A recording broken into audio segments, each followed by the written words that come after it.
at big hotels and spending a lot of money, and you know, like, what's the point?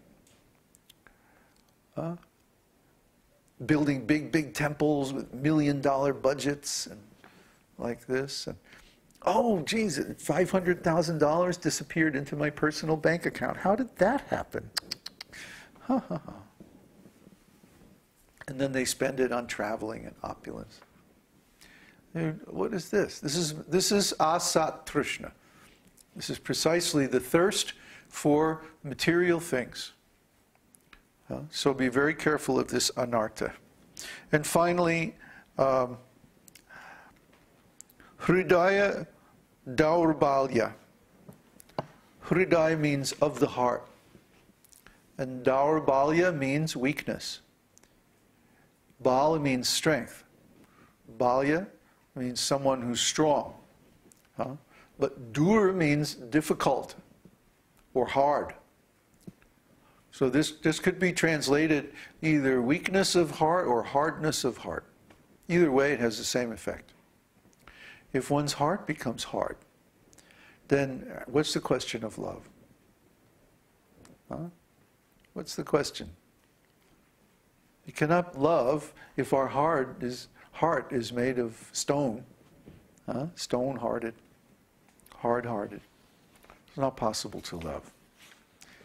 Little children can love easily because their heart's still soft. They haven't had so many bad experiences in life. And so they naturally tend to love. But then when people grow up and they become cynical, and maybe they have some bad experiences in life, and their heart becomes hard. And so they don't trust easily, they're not affectionate, you know, they become hard-hearted. Well, a hard-hearted person can't really engage in devotional service because how, you know, if you can't love Krishna, who can you love? Krishna is the most lovable, most attractive, cutest, most affectionate, most loving, most merciful person. If you can't love Krishna, then forget it. But the thing is, love doesn't turn on and off like a faucet, you know. So if you can't love in people around you in this material world, then how are you going to love Krishna?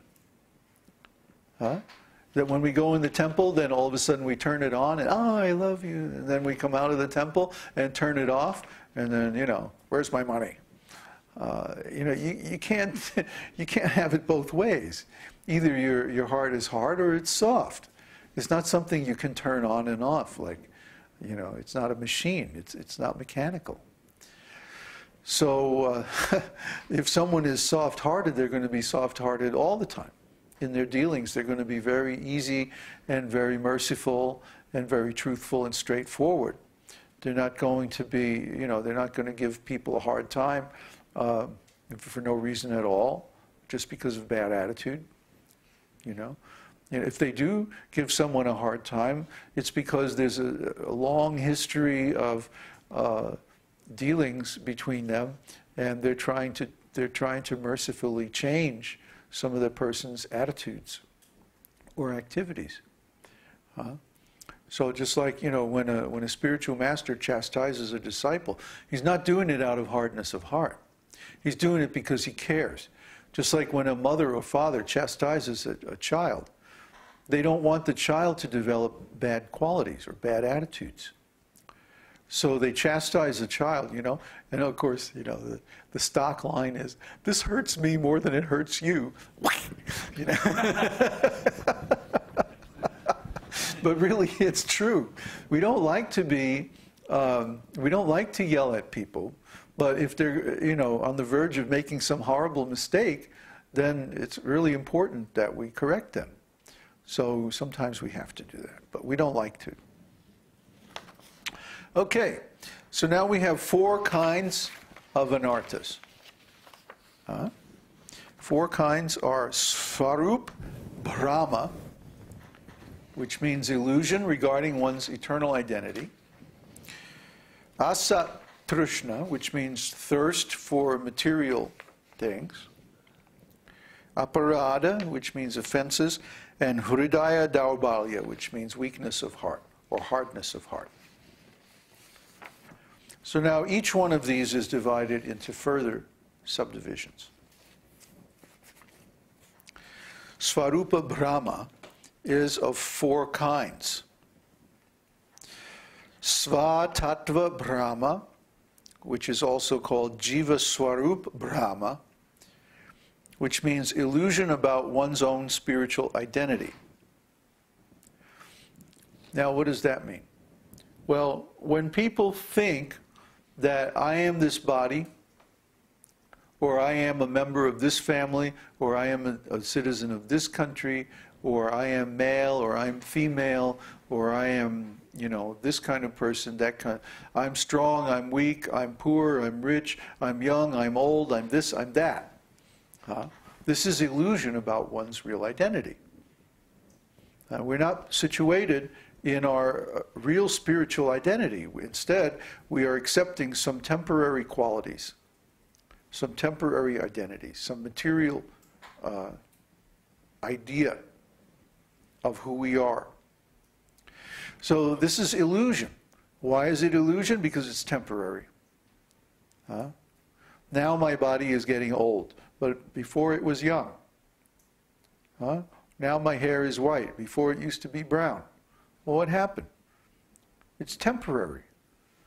So if I think, oh, I'm an old man. No, that wasn't true 20, 30 years ago.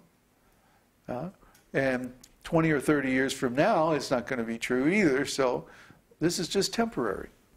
If I identify with being an old man, then I start to think, oh, my body has to be all creaky, and then I have to be all crotchety and mean to everybody. Dang it. No, I'm not going to get like that. I'm a spirit soul.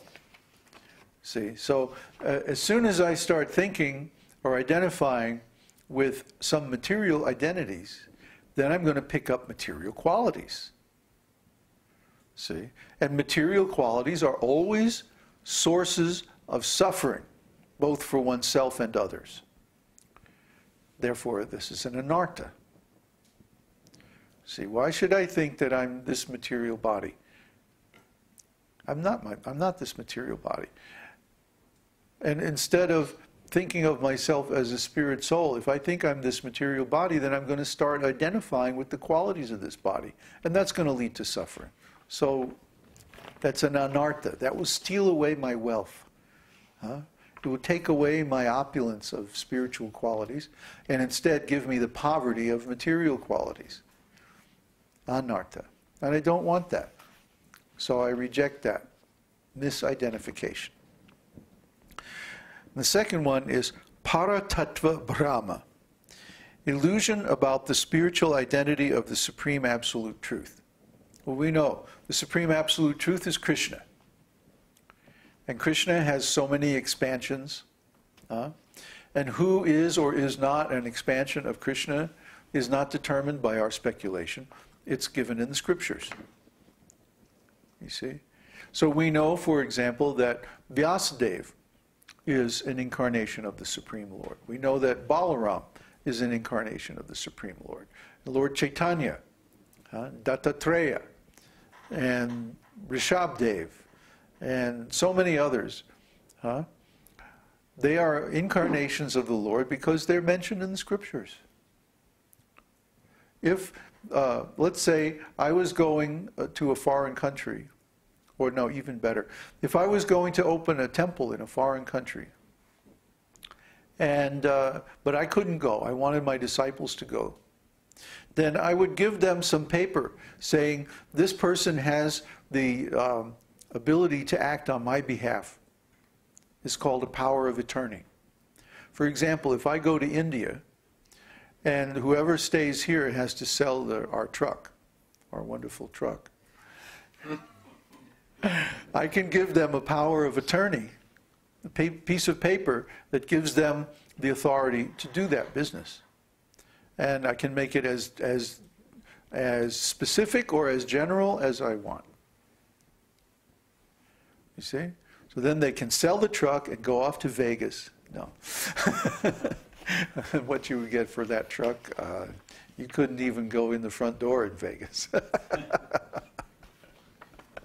But the point is, when Krishna sends a representative, or when Krishna comes himself, he indicates in the scriptures, because the scriptures come from Krishna, he indicates who his incarnations are.